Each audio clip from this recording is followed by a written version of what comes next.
Buenas tardes con todos.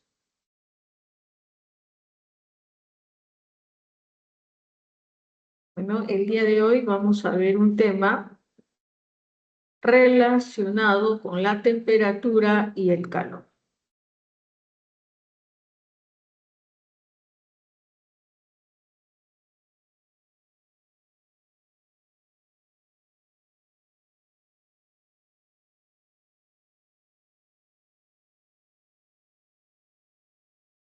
Bien, vamos a ver entonces de qué se trata esto. Bueno, temperatura y calor son términos que a veces los confundimos, pensamos que es lo mismo, ¿no? Y aquí vamos a ver la diferencia entre temperatura y calor en estos conceptos básicos de la calorimetría. Calor. Esto es una forma de energía que se transmite debido a una diferencia de temperatura entre dos medios. ¿De acuerdo? Por consiguiente, el calor se le llama como energía de tránsito. Entonces, si acá tenemos la frontera, vamos a decir que en este cuerpo, por acá tenemos mayor temperatura, por aquí tenemos menor temperatura.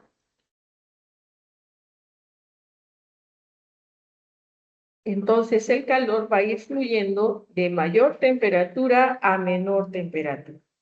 ¿De acuerdo?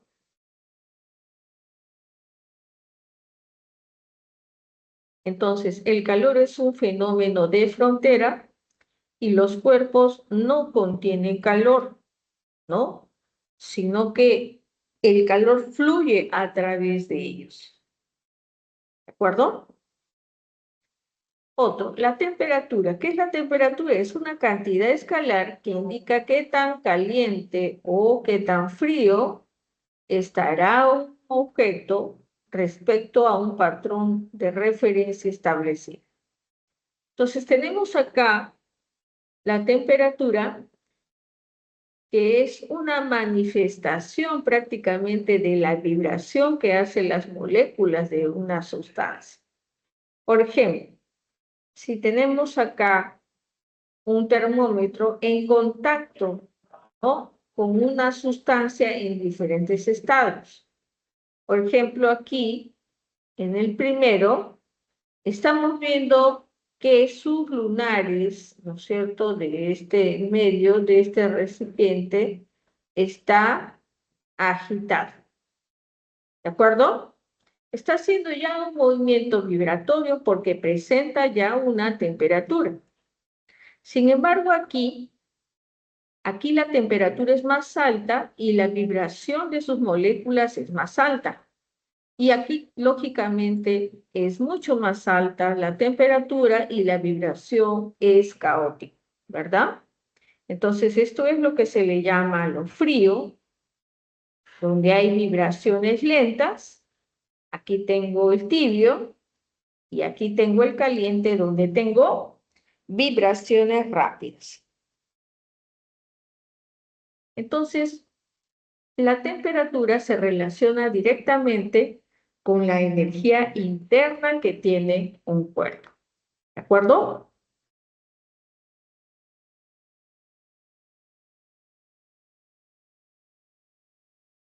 Equilibrio térmico.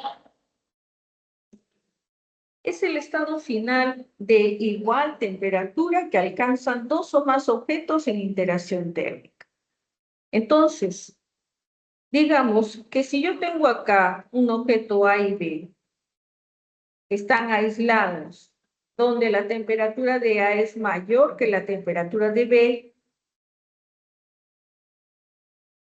luego los coloco en una interacción térmica juntos, entonces el calor va a fluir del que tiene mayor temperatura al que tiene menor temperatura. ¿Ya? Entonces así fluye el calor. Transferencia.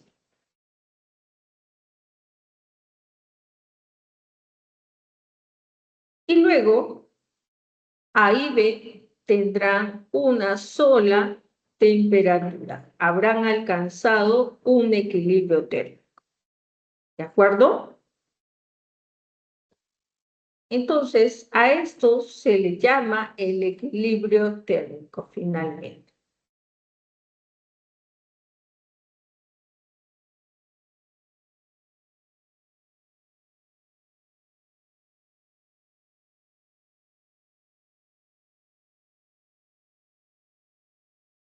Ley cero de la termodinámica.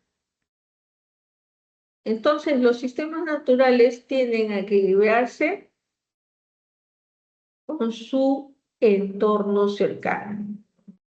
Entonces, si tengo dos sistemas A y B que se encuentran separados, equilibrados con un tercer sistema C,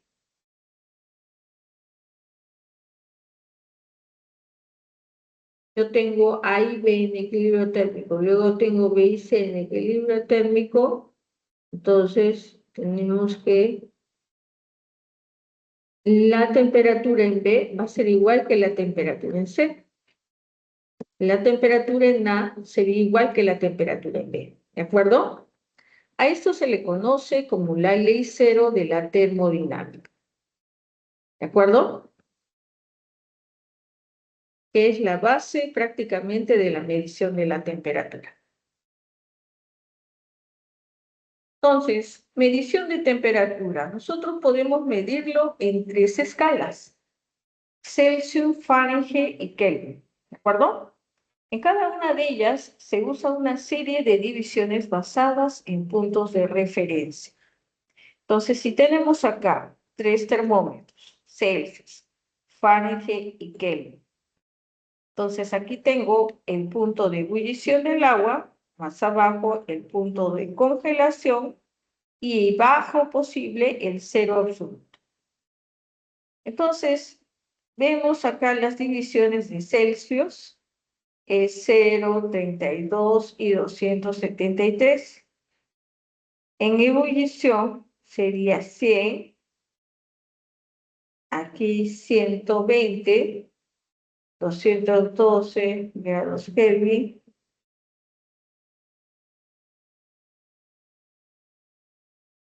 y 373 en Kelvin. En el cero absoluto, el de Celsius marcaría menos 273, en Fahrenheit menos 460 y en Kelvin 0, ¿de acuerdo? Si yo tuviera que convertir una temperatura de una escala en otra, tengo que considerar estos valores, ¿no? Para su conversión. Para ello necesito una relación entre las temperaturas en esas tres escalas, que las tengo acá. Temperatura en grados Celsius sobre 5 es igual a Fahrenheit menos 32 sobre 9, y esto es igual a la temperatura en Kelvin menos 273 sobre 5. ¿De acuerdo? Y si es que estoy buscando una diferencia de temperatura, la diferencia de temperatura en Celsius sobre 5 es igual a la diferencia de la temperatura en Fahrenheit sobre 9, y esto es igual a la diferencia de temperatura en Kelvin sobre 5. ¿De acuerdo?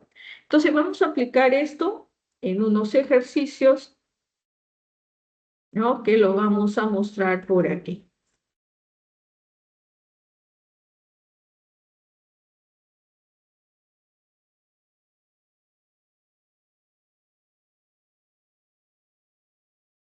¿Ok?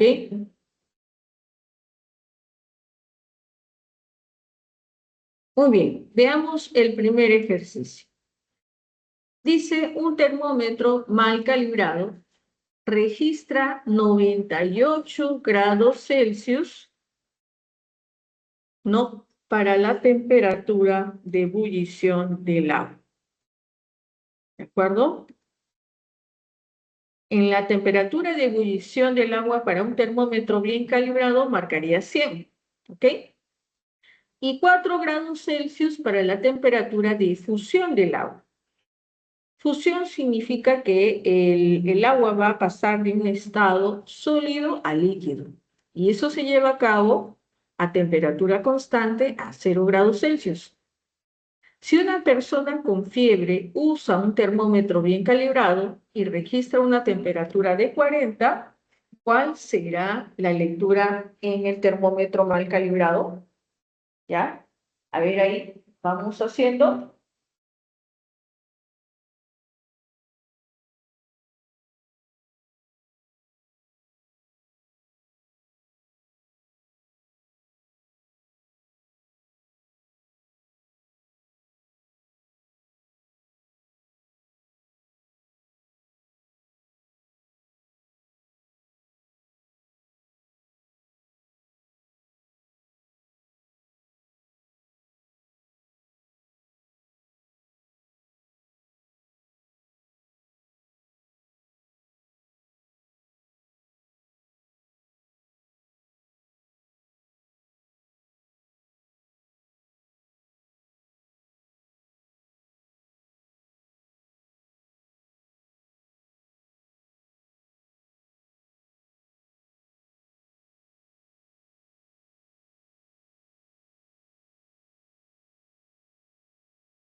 Muy bien, entonces vamos a colocar en el termómetro mal calibrado la temperatura T y para esa temperatura T que tenemos que hallar le correspondería la temperatura de 40 grados Celsius, ¿verdad? Muy bien. Entonces, ¿qué vamos a hacer para buscar esa temperatura? Lo que vamos a hacer es correlacionar los datos en ambos termómetros. O sea, una diferencia aquí de temperatura entre 40 y 0 será a una diferencia de temperatura entre T y 4. Y una diferencia de temperatura entre 100 y 0 será a una diferencia de temperatura entre 98 y 4. ¿De acuerdo? Entonces, de la figura podemos escribirlo así. Sería 40 menos 0 es a aquí, a t menos 4. Y sobre 100 menos 0 es al otro termómetro 98 menos 4. ¿Ya? Entonces desarrollamos esta ecuación que hemos encontrado y me quedaría así. 40 sobre 100 es igual a t menos 4 sobre 94. Seguimos desarrollando, quedaría t menos 4 es igual a 40 por 94 sobre 100. De ahí anulamos un 0 y quedaría así. Calculamos y me sale 37,6. Despejamos t y quedaría 41,6 grados Celsius. ¿De acuerdo? Entonces sería la alternativa E.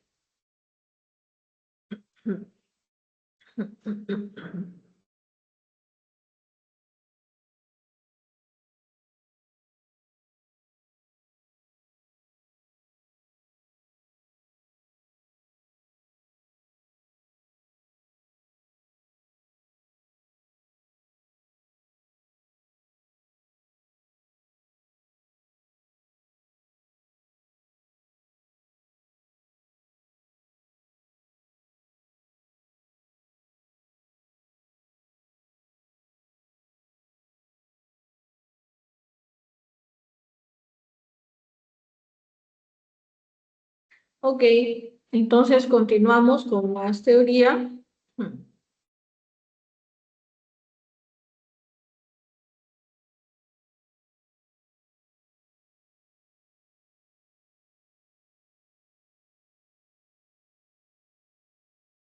Y pasamos al tema de, vamos a ver el tema de dilatación térmica, ¿de acuerdo? Esto es la variación de la dimensión de los cuerpos sólidos o variación del volumen de los cuerpos líquidos y gaseosos debido a una variación de temperatura. Entonces, por ejemplo, yo tengo acá un termómetro. Entonces, el termómetro de alguna manera registra o replica, ¿no es cierto?, la temperatura de un cuerpo que pueda estar caliente o frío. Y eso lo hace bajo el proceso de expansión térmica, ¿no? En este caso estaríamos en el proceso de expansión térmica del líquido que está contenido aquí, que generalmente es mercurio, algunos utilizan alcohol también. Entonces, cuando el termómetro está en contacto con un cuerpo caliente, el termómetro torna a tener la misma temperatura del cuerpo bajo el principio del equilibrio térmico. Y es así que esta sustancia, como es muy sensible al calor, se comienza a dilatar, sube hasta poder llegar a una determinada altura donde podemos nosotros registrar la temperatura, en este caso en grados Celsius o en grados Fahrenheit. Aquí tenemos una varilla que está siendo calentada y como se va a ir calentando, entonces se va a ir dilatando. Y como esta varilla está en contacto con una esfera, entonces hace rodar a la esfera y esta a su vez hace, digamos, cambiar el ángulo de esta hojilla donde podemos ver cuánto es lo que se ha dilatado. ¿De acuerdo? Entonces ahí tendríamos una expansión térmica de un sólido.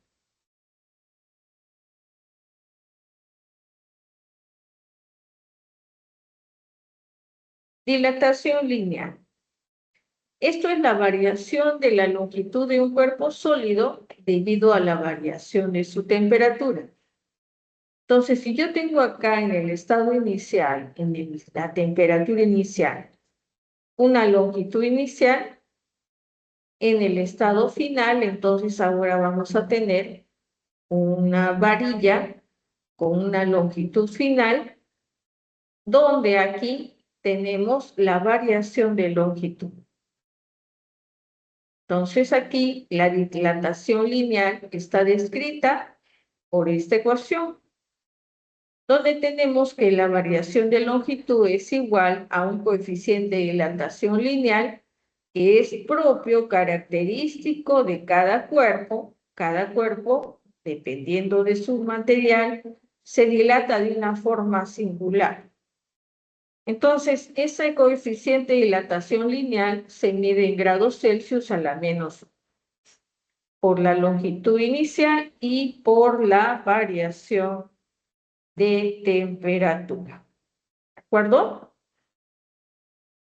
Muy bien, entonces ahí tengo lo que es la dilatación lineal.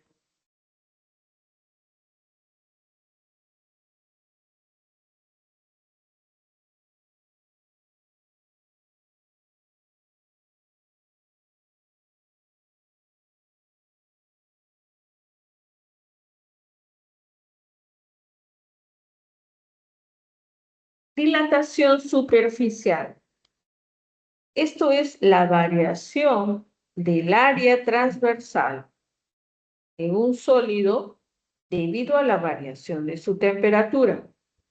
Entonces, si tenemos acá en el estado inicial un área inicial a la temperatura inicial y luego de haberse calentado aumenta el área a un área final, entonces vamos a tener aquí una dilatación superficial, ¿de acuerdo?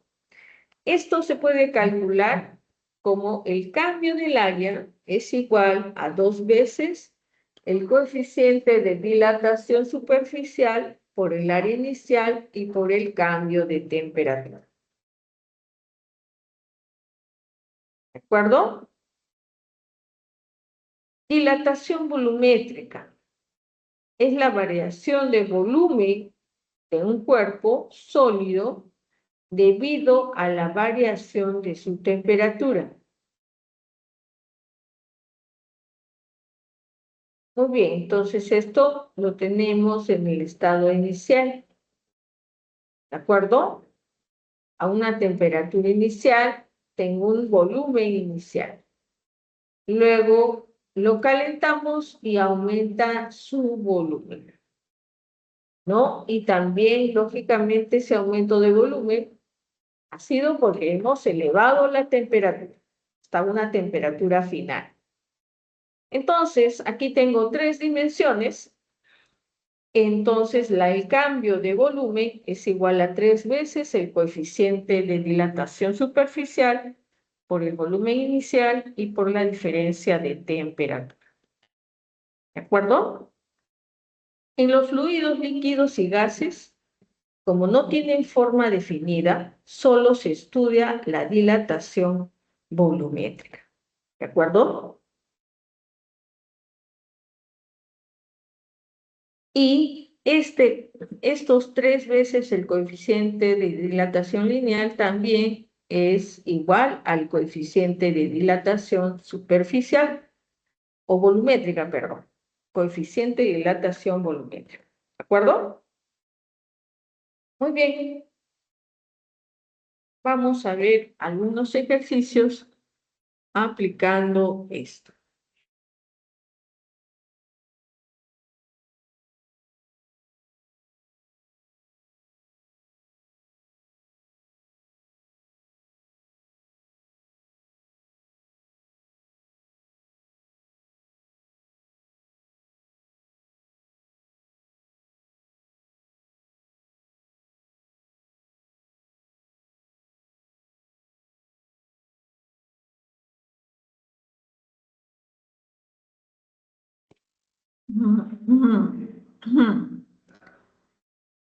Dice, durante un experimento de dilatación térmica, una barra de hierro a 20 grados Celsius, ¿no? Se introduce en un horno cuya temperatura se desea determinar. Se observa que el alargamiento experimentado por la barra es una centésima de su longitud inicial. Determine la temperatura del horno. ¿De acuerdo? Tenemos aquí el coeficiente de dilatación lineal del hierro, que es 12,5 por 10 a la menos 6 grados Celsius a la menos 1. ¿Ya? A ver, vamos, saquen sus lapiceros. Vamos determinando esto.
Muy bien, entonces, a ver, vamos a ver esto. Entonces, medimos acá una longitud inicial, ¿verdad? Ahora, al introducir al horno, el horno estará más caliente, entonces sucede la dilatación, donde llega una longitud de L. Y aquí tenemos lo que ha variado en longitud, ¿de acuerdo? Entonces, según la dilatación lineal, que está dada por esta fórmula, acá nos dicen que el alargamiento experimentado por la barra es de 1/100 de su longitud inicial. Entonces, lo puede escribir así, ¿no? 1/100 por la longitud inicial. Ecuación 2. Entonces, ahora de 2 en 1, lo escribo de esta forma. Y aquí, esta longitud inicial se va a ir. Despejamos el incremento de t, quedaría 1/100 por el coeficiente de dilatación del hierro, y reemplazamos los datos y calculamos. Entonces sería 10 a la 4 sobre 12,5, quedaría 800 grados Celsius. ¿De acuerdo? Pero como la temperatura inicial es 20, y esta variación de temperatura es temperatura final menos temperatura inicial, entonces colocaríamos así: la temperatura final sería temperatura inicial más la variación de temperatura que lo tenemos calculado. Entonces nos quedaría 820 grados Celsius. ¿De acuerdo? La respuesta es la A.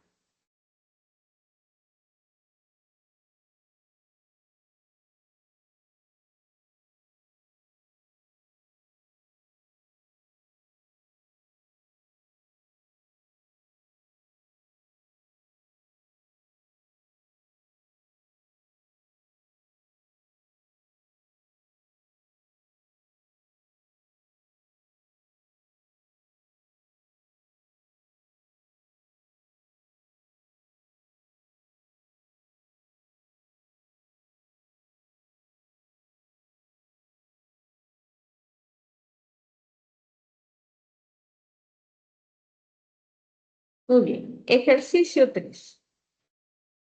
Se corta una pieza circular de una lámina delgada de aluminio a 20 grados Celsius, obteniéndose un anillo de radio interior 4 centímetros.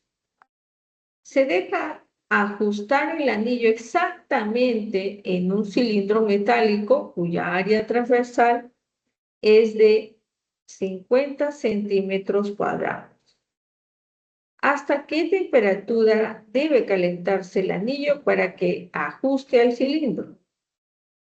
¿Ok? El coeficiente de dilatación lineal del Aluminio es 24 por 10 a la menos 6, pi es 3. Y acá tenemos, digamos, una fracción que nos va a ayudar mucho para hacer nuestros cálculos. 1/1152 es aproximadamente 868 por 10 a la menos 6. ¿Ya? A ver, nos ponemos a calcular aquí.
Muy bien, entonces, miren, esto estaba a una temperatura inicial de 20 grados Celsius, ¿verdad?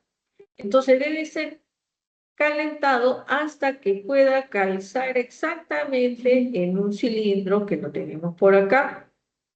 Entonces el anillo debe estar aquí, ¿correcto? Aquí,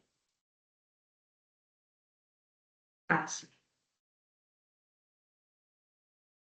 ¿Listo? Ahí debe de calzar. Entonces el área aquí del cilindro, el área es de 50 centímetros cuadrados.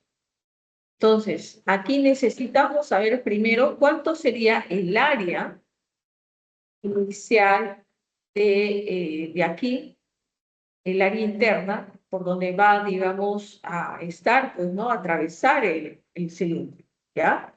Entonces, el área inicial calculamos.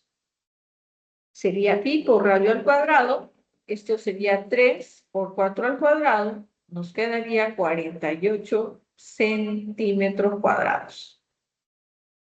Luego podemos ver cuánto es la diferencia, ¿no es cierto? Porque el área final es de 50 centímetros cuadrados. Ok, entonces utilizamos la dilatación superficial.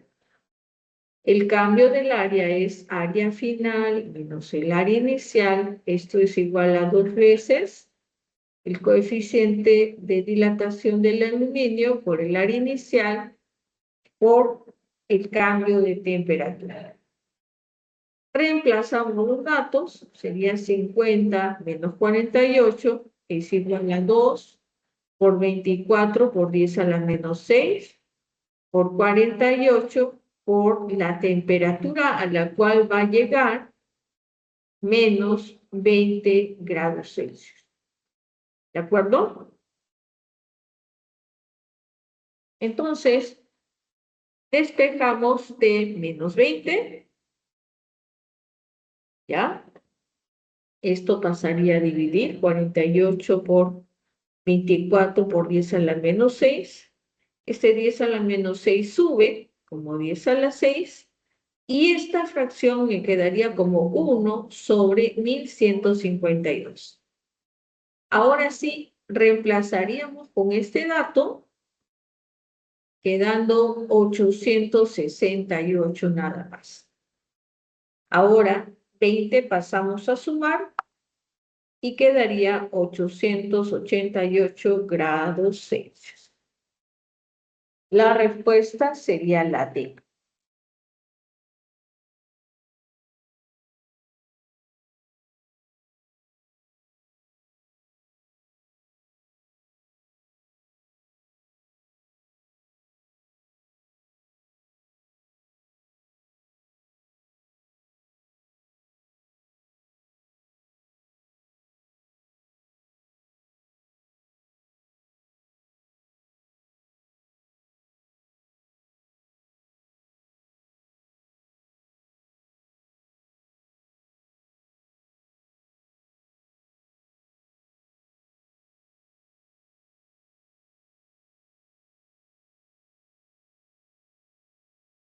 Muy bien, vamos por otro ejercicio. Dice un recipiente de cilindro o recipiente cilíndrico de aluminio de capacidad B sub 0 igual a 20 litros está completamente lleno de agua ras a una temperatura inicial de 20 grados Celsius. Si el recipiente se calienta hasta una temperatura de 70 grados Celsius, ¿cuánto de agua ras se derrama? Aquí tengo el coeficiente de dilatación lineal del aluminio. Aquí tengo el coeficiente de dilatación volumétrica del agua ras.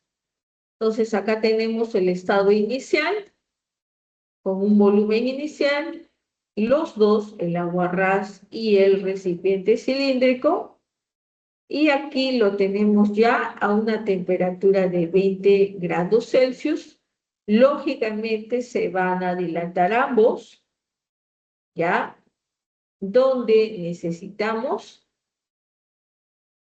cuánto de agua ras se derramaría, ¿ya? ¿Ve?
Muy bien, entonces, a ver, vamos a calcular primero la dilatación del agua a ras.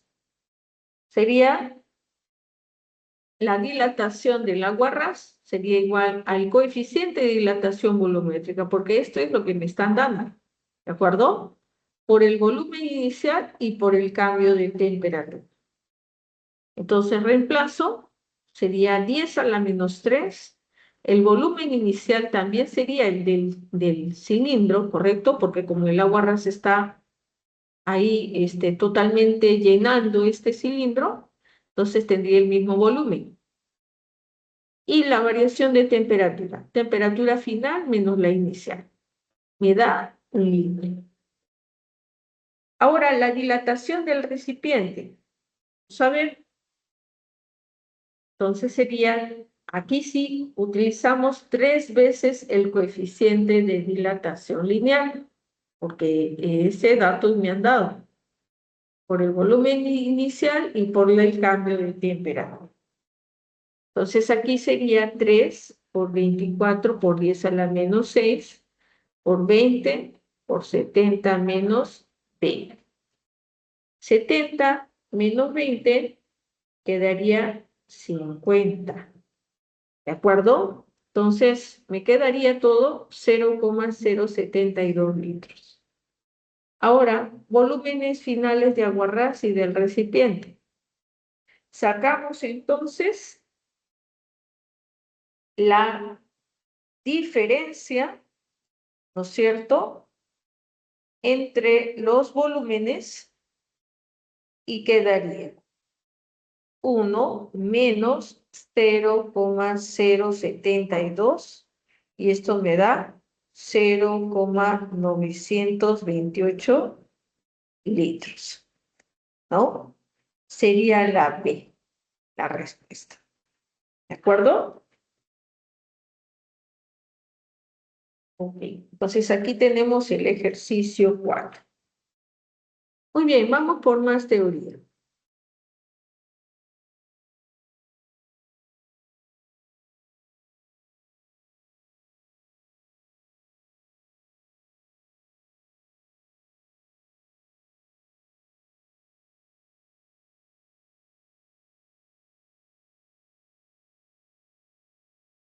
Cantidad de calor. Todas las sustancias tienen la capacidad de absorber y disipar el calor en mayor o menor cantidad, dependiendo, claro está, de su naturaleza. La cantidad de calor absorbido o disipado, ¿no es cierto?, por una sustancia para aumentar o disminuir su temperatura puede estar dado por esta ecuación, donde se mide la cantidad de calor, como habíamos dicho que era energía de tránsito, entonces toda energía es que se mide en joules. Entonces esto será el calor específico de la sustancia. Aquí tengo la masa y aquí tengo la variación de temperatura. Esta variación de temperatura es temperatura final menos inicial. Entonces, si yo tengo acá un vaso que contiene agua y lo estoy calentando, el agua está absorbiendo calor, ¿no? Y la temperatura va a ir subiendo. Entonces, si la sustancia absorbe el calor, la temperatura final es igual que la temperatura inicial, es mayor que la temperatura inicial y el calor en este caso es positivo. Si la temperatura final es menor que la inicial, entonces la cantidad de calor es negativa y estaría liberando calor. ¿De acuerdo?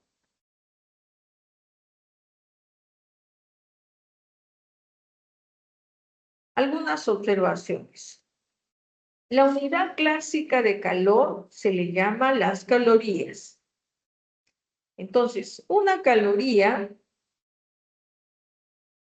es la cantidad de calor necesaria para elevar un gramo de una sustancia en un grado Celsius.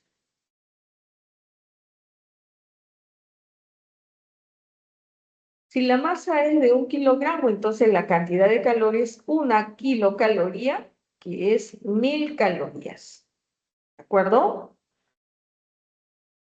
Entonces, el calor específico es característico de cada sustancia y no depende de la masa de la sustancia.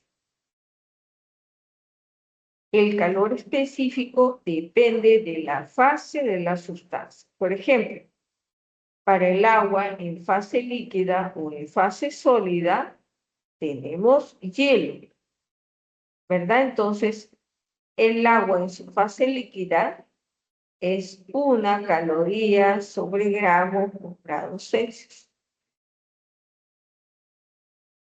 Pero en esta fase sólida,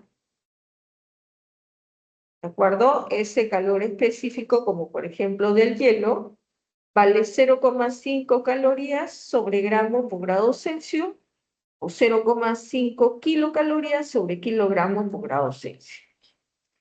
Ahora, tenemos acá una equivalencia que es muy utilizada, donde una caloría equivale a 4,18 joules o un joules equivale a 0,24 calorías.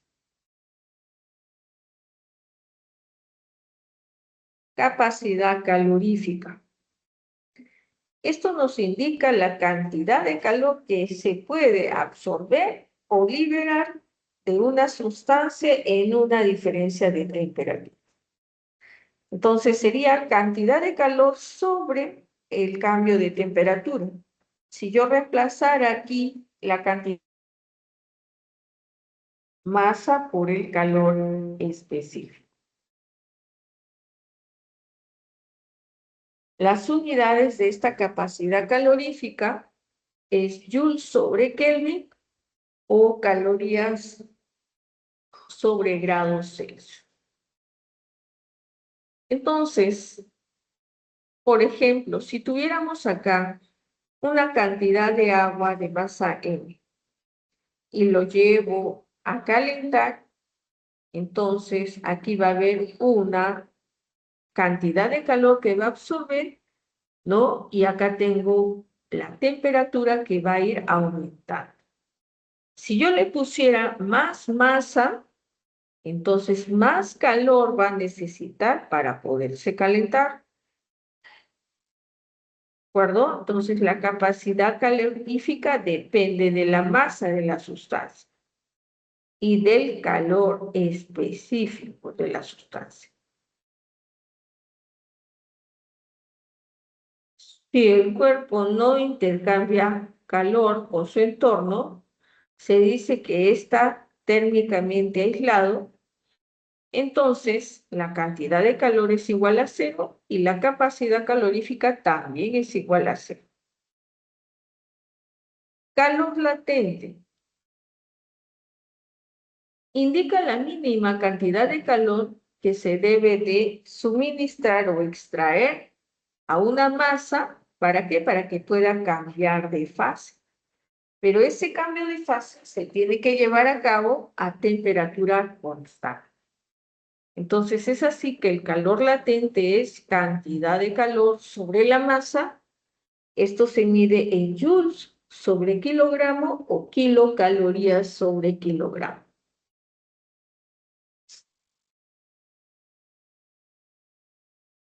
Por ejemplo, si tengo un vaso que contiene un líquido de masa E en un estado inicial, lo llevo a la cocinilla. Entonces lo voy a hacer que vaya calentando, va absorbiendo calor, tapo, lo aíslo y sucede el cambio de fase. Entonces ese cambio de fase, como dije, se realiza a temperatura constante. Luego de esto estaría pasando a un estado final donde tengo la misma cantidad de agua, aquí sería la misma cantidad de gas, ¿correcto? Que ya estaría pues en un estado gaseoso o vapor, ¿cierto? De agua. Entonces, durante un cambio de fase, una sustancia puede absorber o liberar calor sin cambiar su temperatura. En este caso, la temperatura del calor, en este caso la cantidad de calor se determina como masa por el calor latente. Podemos estar en la fusión o en la solidificación. Los calores latentes aquí valen lo mismo, que es 80 kilocalorías sobre kilogramo. Cuando hablamos de fusión es cuando yo tengo, por ejemplo, hielo acá, 1 kilogramo a 0 grados Celsius, que si yo le doy 80 kilocalorías, comienza a la fusión, o sea, se convierte en líquido. Agua, 1 kilogramo sobre 0 grados Celsius.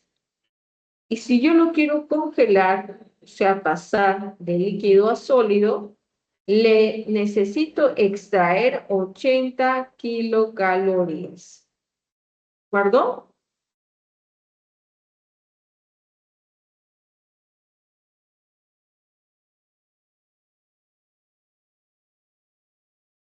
Muy bien, entonces algunas observaciones también.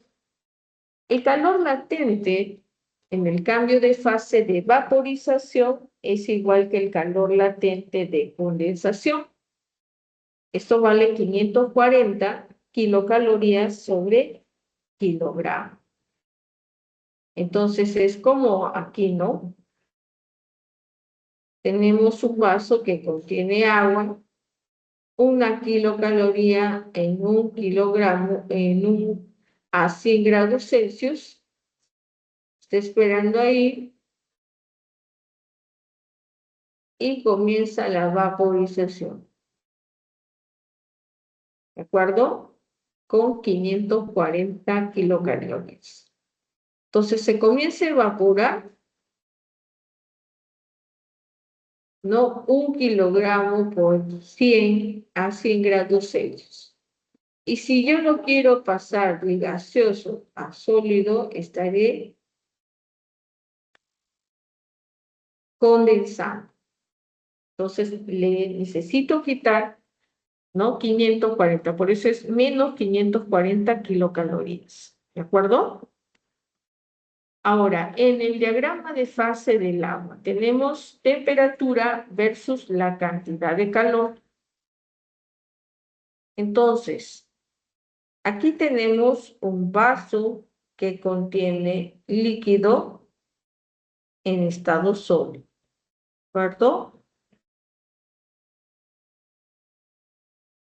Entonces, llega a cero, aquí sabemos que se lleva a cabo en este proceso, ¿no? De menos 10, 0, esta cantidad de calor, ¿no? En esta cantidad de calor, lógicamente, está el cambio de temperatura, ¿no? Estamos cambiando. Luego a 0 se produce la fusión. Tengo sólido y líquido a la vez. Entonces ahí está en plena fusión hasta que termina de convertirse en líquido.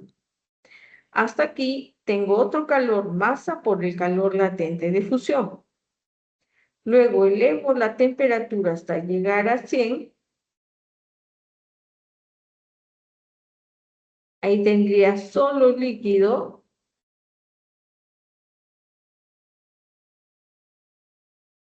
Y tenemos un vaso con líquido. Aquí la cantidad de calor es masa por el calor latente de masa por el calor específico del agua y por la variación de temperatura. Llega a 100 y nuevamente 100 se mantiene constante porque procede en la vaporización. Tengo líquido y gas a la vez. Entonces, aquí la cantidad de calor es masa por el calor latente de vaporización. Finalmente llega todo a gas.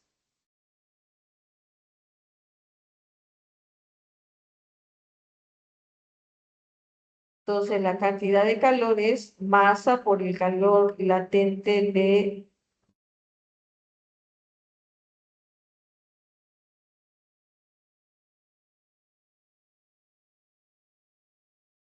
Entonces, así tenemos estas ecuaciones.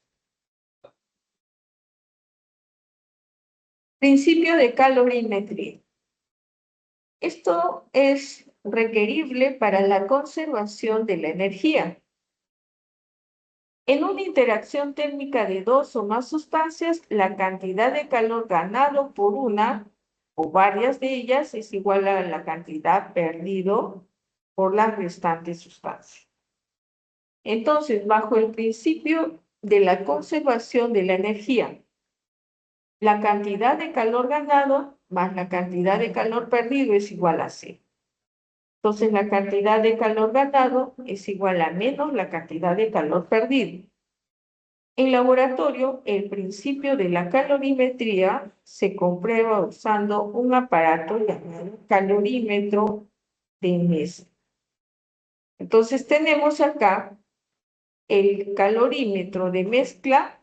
Es simplemente un recipiente térmicamente aislado donde podemos introducir un termómetro aquí.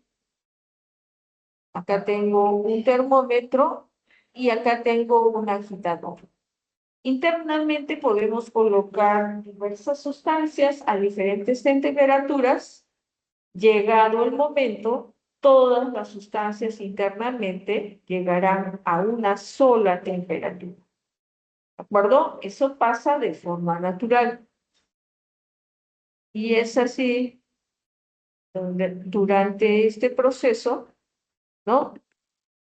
Que podemos tener una temperatura de equilibrio que será una sola temperatura, es decir, a la cual llegarán cada una de ellas. Una temperatura igual en cada una de ellas. ¿De acuerdo? Muy bien. Vamos a hacer los ejercicios que nos quedan.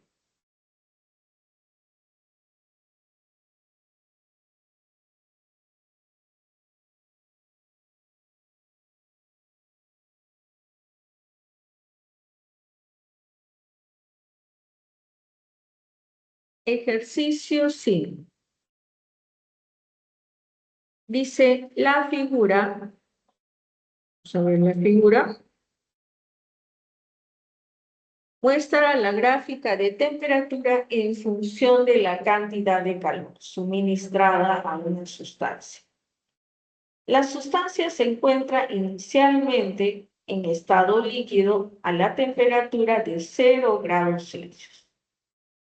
Determine la masa de la sustancia y la cantidad de calor total que absorbe hasta llegar a la temperatura de 120 grados Celsius. El calor latente de la sustancia es 40 calorías sobre gramo.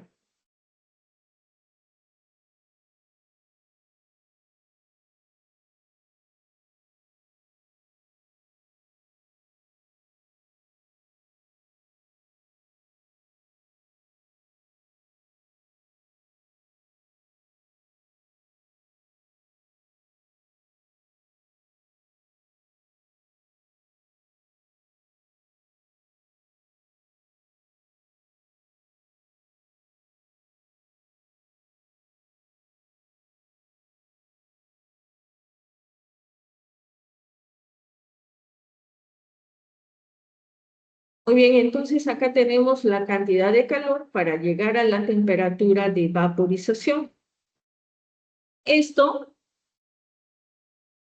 será aquí, en esta zona, ¿no es cierto?, donde solo tengo una sola fase, la fase líquida, ¿ya? Esta cantidad de calor es 1 por 10 al cubo, porque recuerda que aquí tienes 10 al cubo, ¿no? Es igual que decir una kilocaloría, ¿ya? Luego, la cantidad de calor para que se necesite vaporizar, ¿no?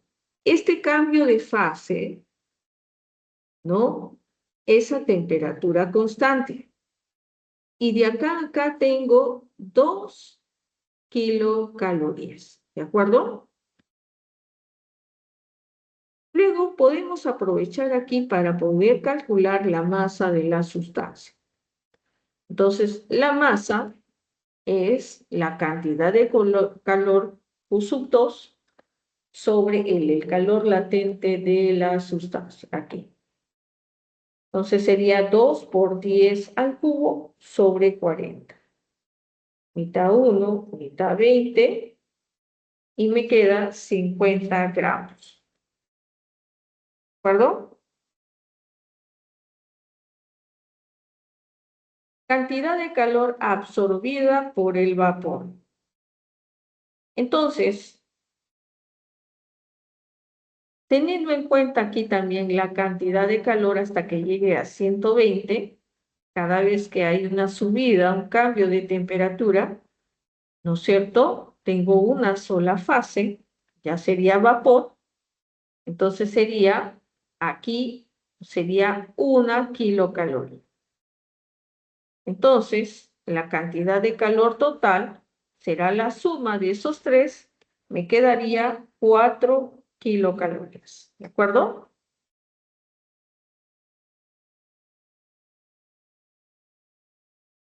La respuesta es A.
Muy bien.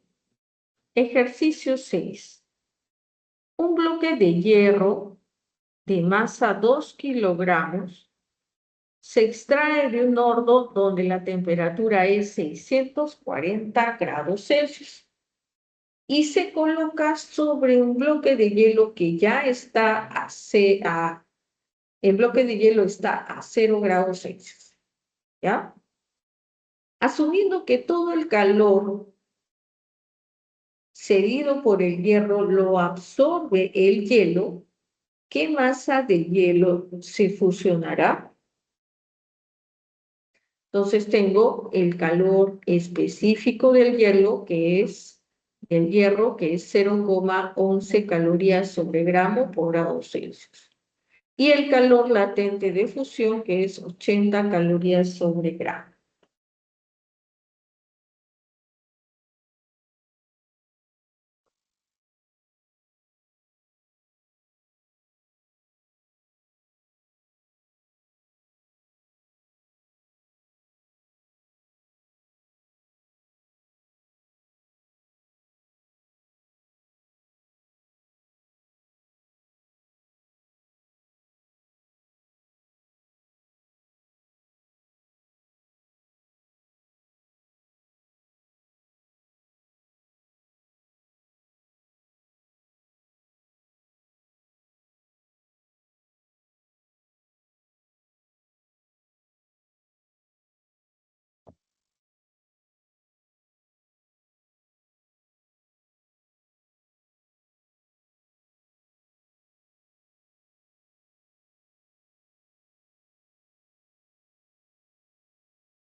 Entonces ahí tengo el calor y aire.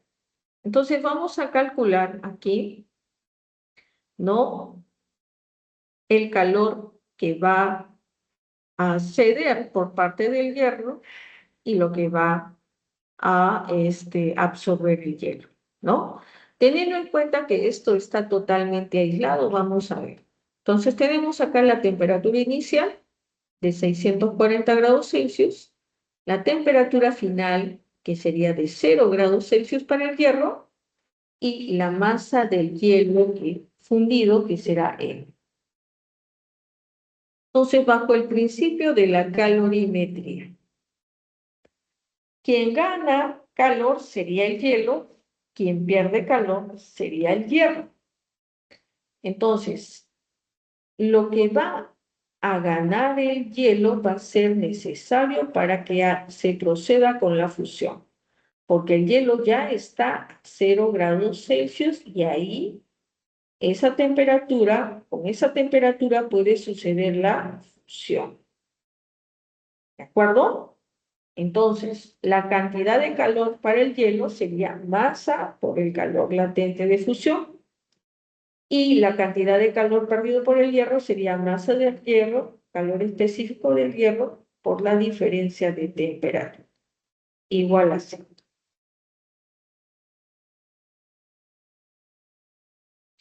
Entonces, aquí me quedaría masa por 80, estamos reemplazando los datos, ¿no? Aquí sería masa del hierro 2000 gramos por 0,11 por 0 la temperatura final y la temperatura inicial 640. Desarrollamos, me queda 8M menos 14.080 es igual a 0 y la masa me quedaría 1.760 gramos o 1,76 kilogramos.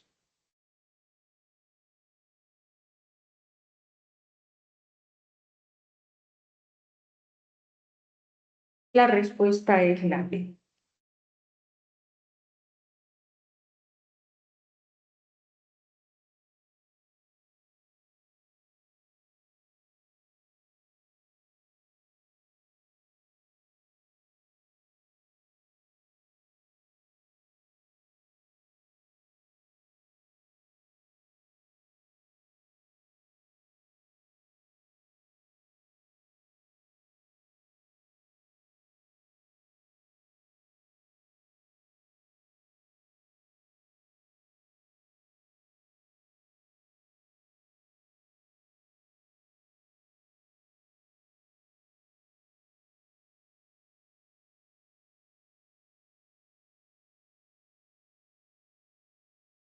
Muy bien, vamos por el ejercicio 7.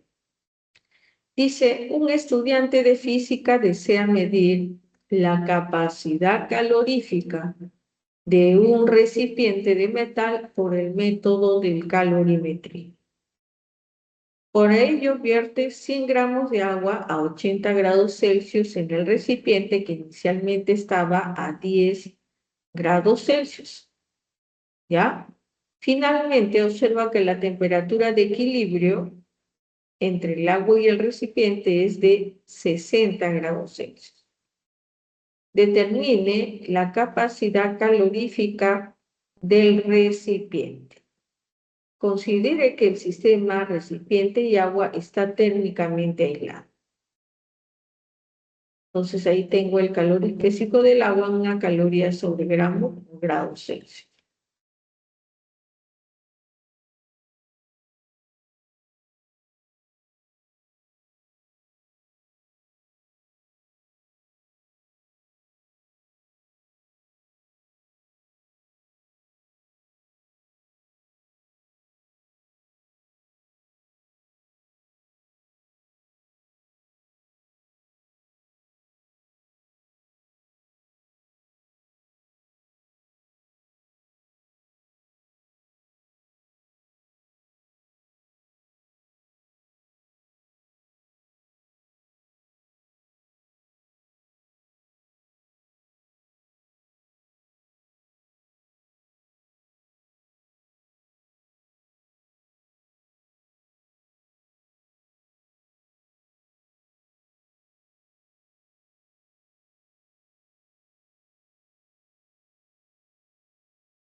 Ok, entonces la temperatura de equilibrio es de 60 grados Celsius, ¿verdad?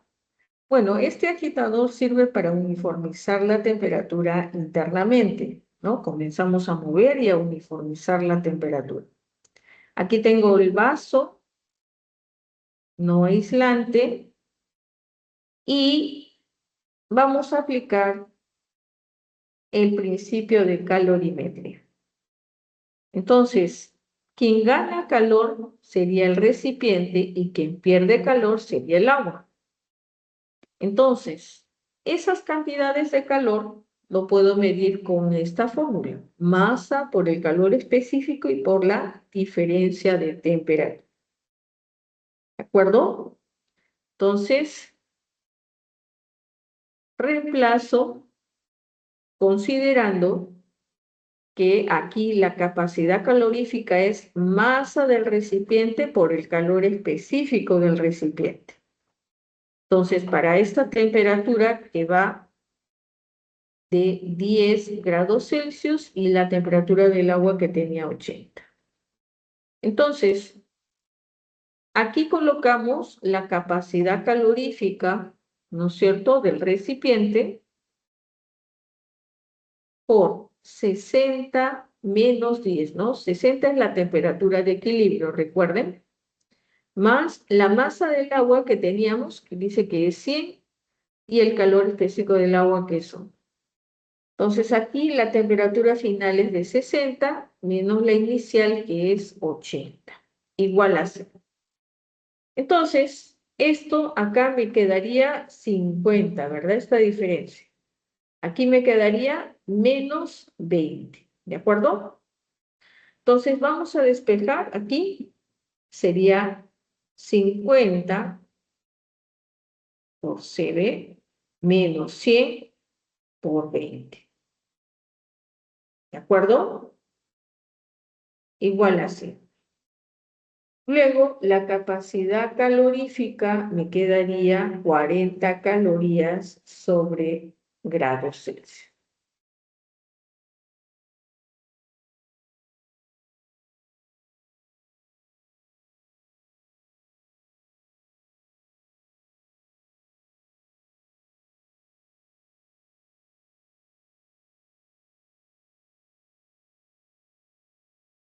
Muy bien, entonces ahí tenemos la alternativa E.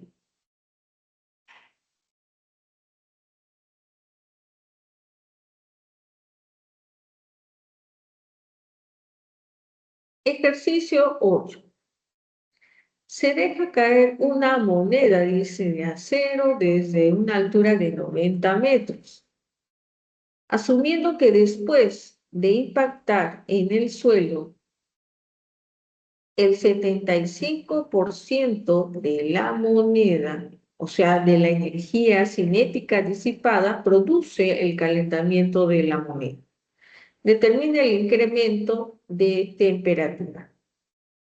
Desprecie la resistencia del aire. Entonces tenemos como dato el calor específico del acero, que es 450 joules sobre kilogramo por grado Celsius, y el valor de la gravedad.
Ok, entonces tenemos aquí una caída libre, ¿no? Cuando hay una caída libre, la velocidad inicial es igual a cero. Y acá abajo, el nivel de referencia, tenemos la energía potencial gravitatoria igual a cero. Justo antes del impacto, la energía mecánica se conserva. Recuerda que arriba tenemos energía mecánica, ¿no? Recuerda que la energía mecánica es energía cinética más energía potencial gravitatoria. Entonces aquí, al tener velocidad inicial igual a cero, entonces la energía cinética inicial será cero también. Solo nos quedaría la energía potencial inicial. Cuando llega aquí abajo, ya no tenemos energía potencial gravitatoria. Llega con una velocidad, entonces solamente tenemos energía cinética abajo. Entonces, la energía mecánica se conserva, es decir, energía mecánica inicial es igual a la energía mecánica final. Entonces aquí 0 sería la energía cinética, y acá tengo masa por gravedad por altura, será la energía potencial gravitatoria. ¿De acuerdo? Esta es la energía cinética inicial. Más. Esto es igual a la energía cinética más la energía potencial abajo, ¿no? Es cero. Entonces, la energía cinética, por lo tanto, será igual a masa por gravedad y por altura.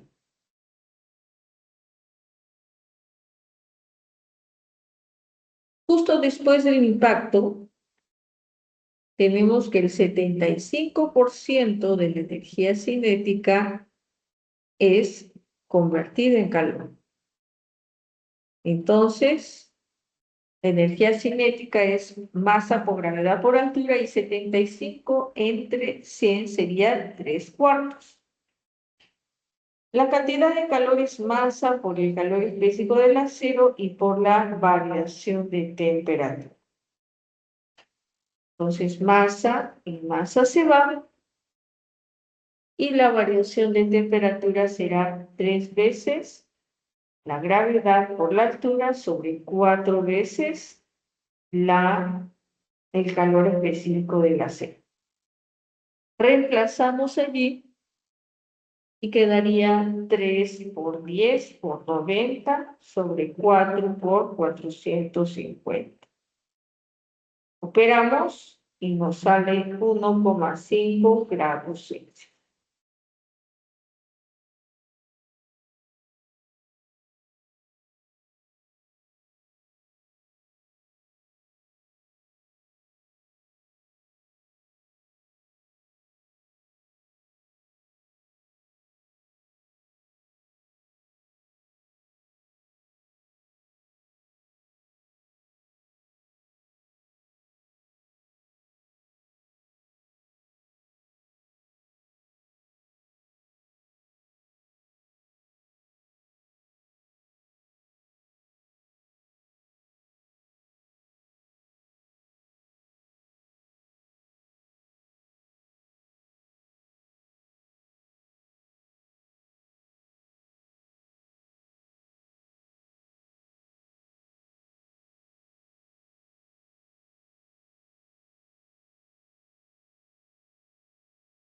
Muy bien, vamos viendo ahora los ejercicios de propuestos.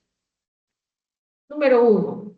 Dice, para ahorrar energía, los termostatos de un edificio de oficinas están calibrados a 77 grados Fahrenheit en verano y a 68 grados Fahrenheit en invierno.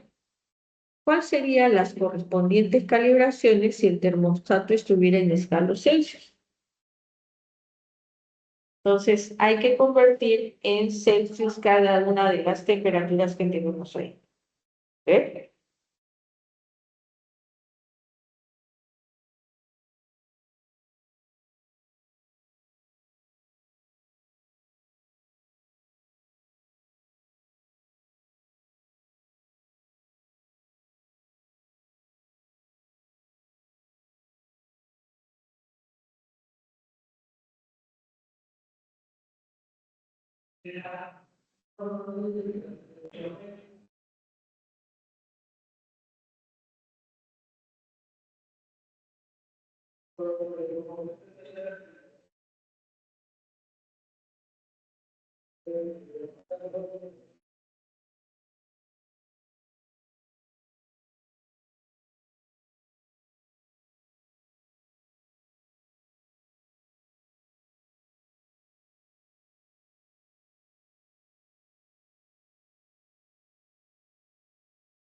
Muy bien, entonces vamos a comenzar a hacer la conversión. Entonces tenemos acá temperatura en grados Celsius es igual a 5/9, la temperatura en Fahrenheit menos 32. Entonces aquí reemplazamos los 77 grados Fahrenheit. Nos quedaría 25 grados Celsius, ¿no? Al operar. Y para la otra temperatura de 68 grados Fahrenheit, nos quedaría 20 grados Celsius. La respuesta es A.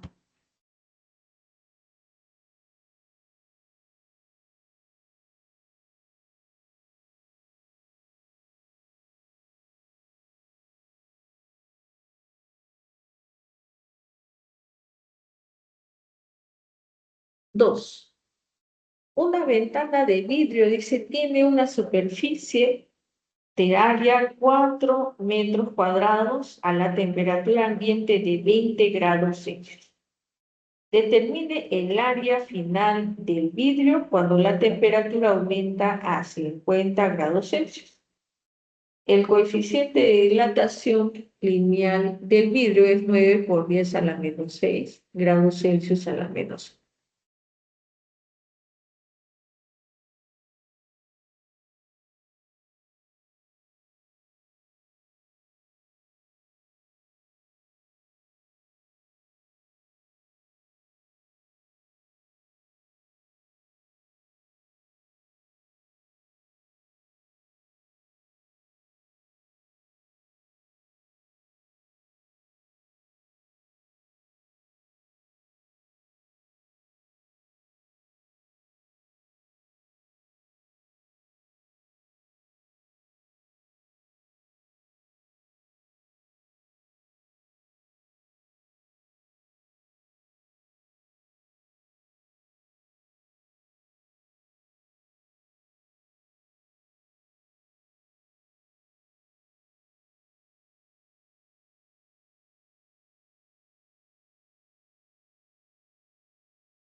Muy bien, entonces veamos acá. Vamos a aplicar la fórmula de la dilatación superficial, ¿no? Nosotros teníamos así.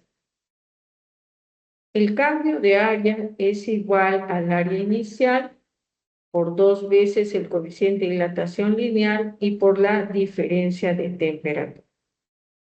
Esto será área final menos área inicial es igual que A por 2 veces alfa por diferencia de temperatura. Entonces A quedaría A sub 0, acá es A sub 0 más A sub 0 por 2 veces el coeficiente por diferencia de temperatura. Y aquí hemos sacado el factor común A sub 0, ¿ya? Entonces, reemplazamos los datos, acá quedaría 4, 1 más 2 por 9 por 10 a la menos 6, todo esto es el coeficiente, por la temperatura, ¿no? Como dice que aumenta a 50, entonces esta es la temperatura final. 50 menos 20, 30, ¿no? Entonces me queda 4 más 256 por 10 a la menos 5, y esto me queda 4,00216 metros cuadrados.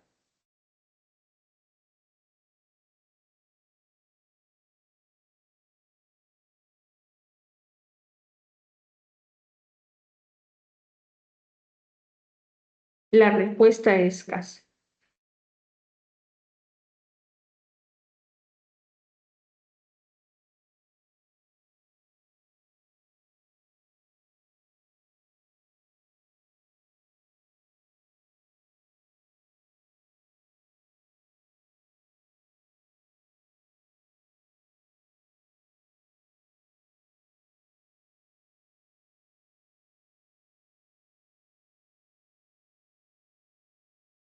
Muy bien, entonces vamos por el ejercicio 3. Dice un bloque cúbico de cobre de arista 5 centímetros. Experimenta un cambio de temperatura de 200 grados Celsius al introducirse en un horno. ¿Cuál será el nuevo volumen del bloque?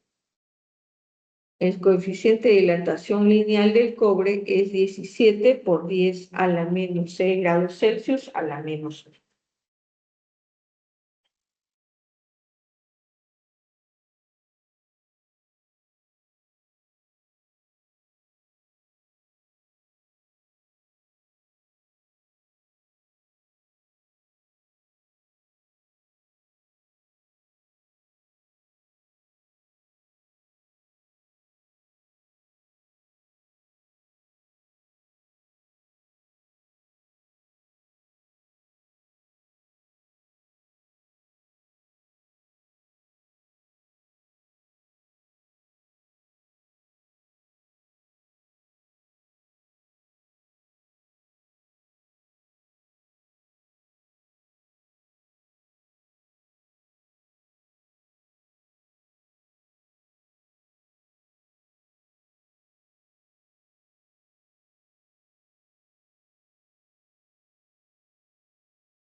Muy bien, entonces tenemos acá el volumen inicial, que para un cubo sería lado al cubo. 5 al cubo sería 125 centímetros cúbicos. ¿Ya? Ahora, aumento de volumen, ¿no? Con esta fórmula, ¿no? El aumento de volumen es volumen inicial por 3 veces el coeficiente de dilatación lineal del cobre y por la diferencia de temperatura. Esto ya sería la diferencia de temperatura, ¿de acuerdo? Entonces quedaría 3 por 17 por 10 a la menos 6. Esto es el volumen inicial, esto es el coeficiente del cobre y esto sería el cambio de temperatura. Nos quedaría 1275 por 10 a la menos 3, que sería 1,275 centímetros cúbicos. ¿Ok?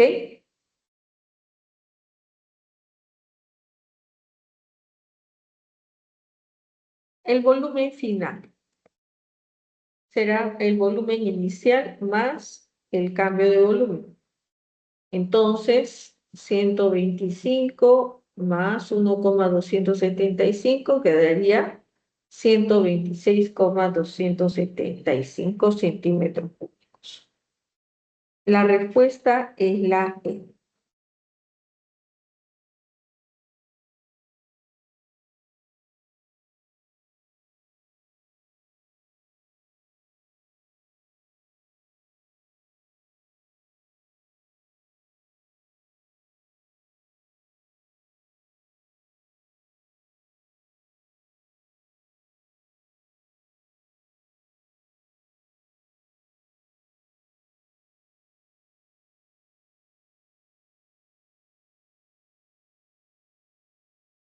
Muy bien, ejercicio 4. Dice, en relación al concepto de la calorimetría, ¿cuál es verdadero y cuál es falso?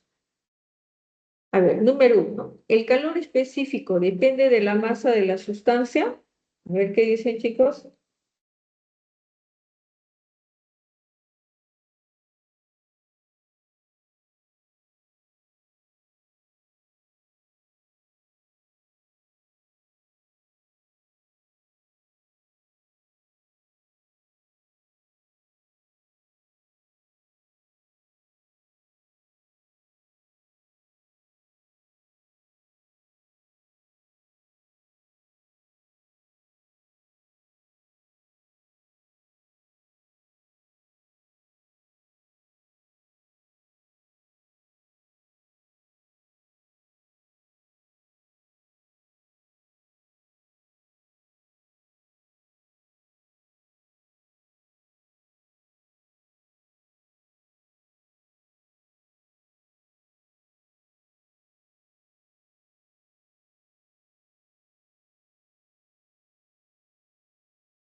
Bueno, el calor específico es una constante de una sustancia, ¿de acuerdo? Entonces, eso se relaciona, claro, con el calor, con la masa, con el cambio de temperatura. Entonces,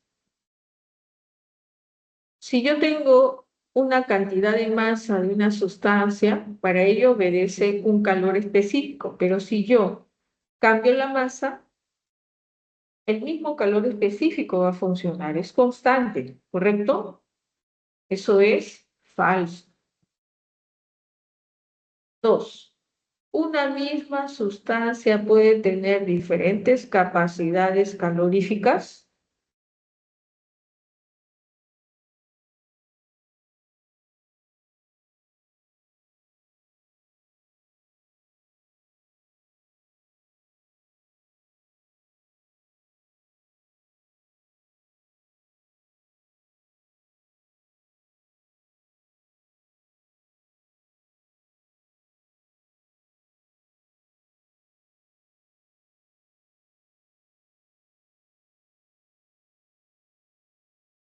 Entonces, en lo que es la capacidad calorífica, eso no es constante, eso depende, sí, de la masa, ¿correcto? Entonces, una misma sustancia, al tener diferentes masas, puede cambiar su capacidad calorífica, ¿correcto? ¿Sí? Entonces, si yo tengo más masa de agua para hacer hervir, más calor absorberá, más capacidad calorífica tendré que tomar en cuenta. ¿Ya? Verdadero. 3. Cuando una sustancia absorbe o libera calor, siempre aumenta y disminuye su temperatura.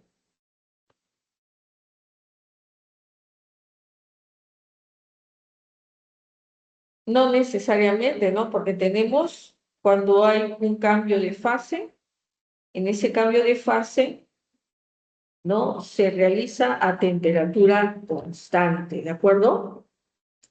Entonces, es falso. ¿Ya? La respuesta es A.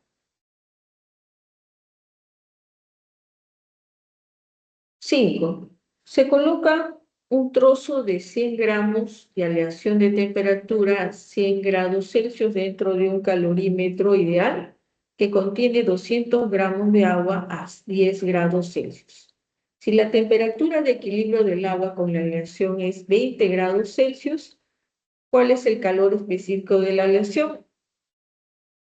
Entonces, aplicamos el principio de la calorimetría, ¿de acuerdo?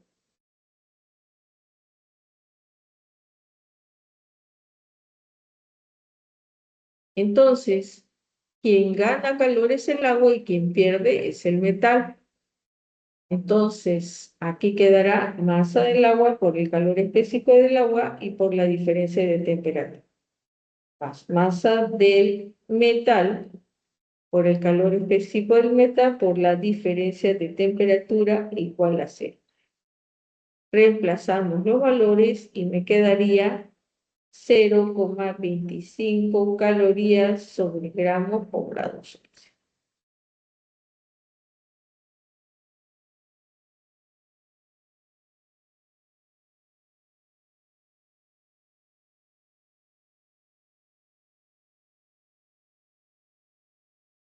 Y la C es un recipiente térmicamente aislado, contiene 1,8 kilogramos de agua a una temperatura de 80 grados Celsius, se introduce 1000 gramos de hielo a -5 grados Celsius y determine la temperatura de equilibrio.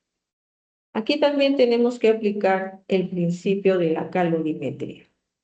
La alternativa es la C.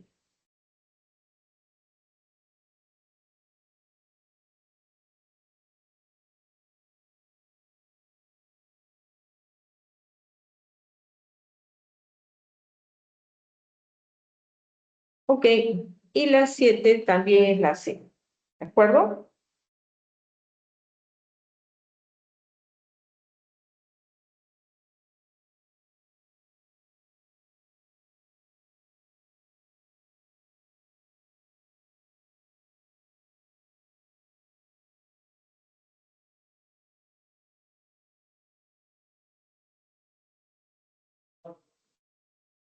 Muy bien, gracias.